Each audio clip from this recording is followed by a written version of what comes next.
नेता प्रतिपक्ष जयराम ठाकुर ने शिमला में प्रेस वार्ता कर कांग्रेस के खिलाफ मोर्चा खोल दिया है। कांग्रेस की कल हुई प्रेस वार्ता के एक एक प्रश्न का जवाब देते हुए जयराम ठाकुर ने कहा कि मुख्यमंत्री के पास बहुत बड़े बहुमत के बाद भी वो नेताओं के साथ चलने में असफल रहे। उन्होंने कहा कि कांग्रेस पार्टी अलग अलग गुटों में बटी हुई है, जिन्होंने ईमानदारी से प्रयास किया है कि मुख्यमंत्री इस्तीफा दे। आज कांग्रेस पार्टी में बड़ी संख्या में नेता नेतृत्व परिवर्तन चाहते हैं, पर लोकसभा चुनावों की वजह से ये संभव नहीं हो पाया है। फिर भी मुख्यमंत्री के दाएं बाएं बैठे नेताओं को हौसला दिया गया है कि लोकसभा चुनाव नतीजों तक इंतजार करो। इस दौरान जयराम ठाकुर ने कल आए सर्वे का जिक्र भी किया, जिसमें भाजपा राष्ट्रीय स्तर पर 400 पार के लक्ष्य के करीब है और हिमाचल में भी सभी 4 सीटें जीतने का संकेत दिया गया है। वहीं जयराम ठाकुर ने ओल्ड पेंशन स्कीम पर कहा कि हमने ना तब न आज विरोध किया है। कांग्रेस पार्टी केवल मात्र कर्मचारियों में दहशत का माहौल खड़ा करने का प्रयास कर रही है। जयराम ठाकुर ने कांग्रेस नेताओं के दूरबीन वाले बयान पर भी तंज कसा और कहा कि हमें कांग्रेस की चिंता नहीं है, 2 टिकट घोषित करना शायद कांग्रेस की बड़ी उपलब्धि है। वहीं जयराम ठाकुर ने कांग्रेस पार्टी से आपदा के समय आए पैसे का हिसाब मांगा और प्रदेश को केंद्र से आए पैसों को कांग्रेस नेताओं को चुन चुनकर बांटने का आरोप भी लगाया। कांग्रेस पार्टी की एक पत्रकार वार्ता यहाँ शिमला में आयोजित हुई और उसमें हमने कांग्रेस पार्टी के त्रिदेव पत्रकार वार्ता को संबोधित करते हुए सुने।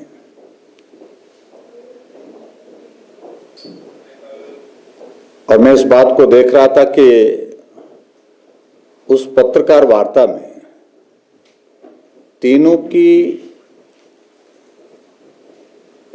जो परिस्थिति है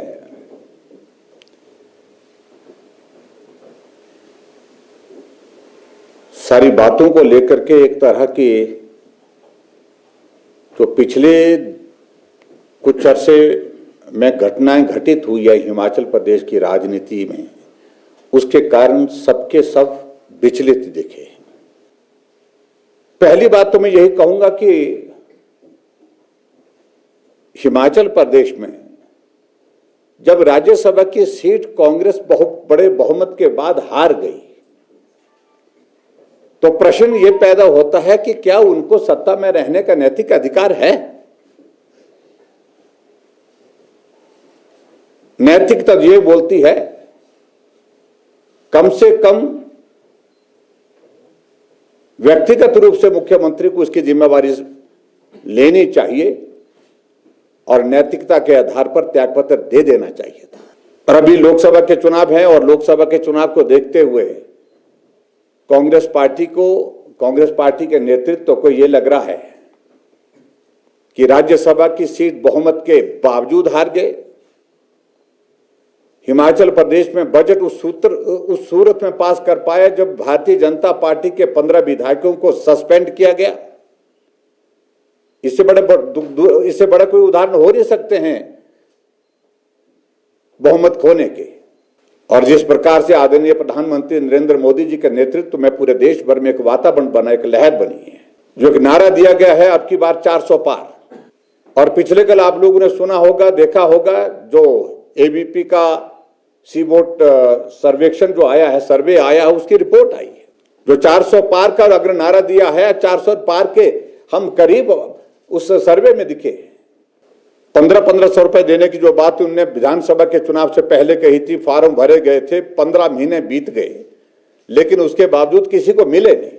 और अब फिर से फॉर्म भर करके लोकसभा के चुनाव में फिर भी हमारी मातृशक्ति को, हमारी माताओं बहनों को फिर से उनको ठगने की, उनको गुमराह करने की कोशिश की जा रही। और ऊपर से इस बात का आरोप हमारे सिर पर लगाने की कोशिश हो रही है कि भारतीय जनता पार्टी के जयराम ठाकुर वो जाकर के चुनाव आयोग में शिकायत करने के लिए गए।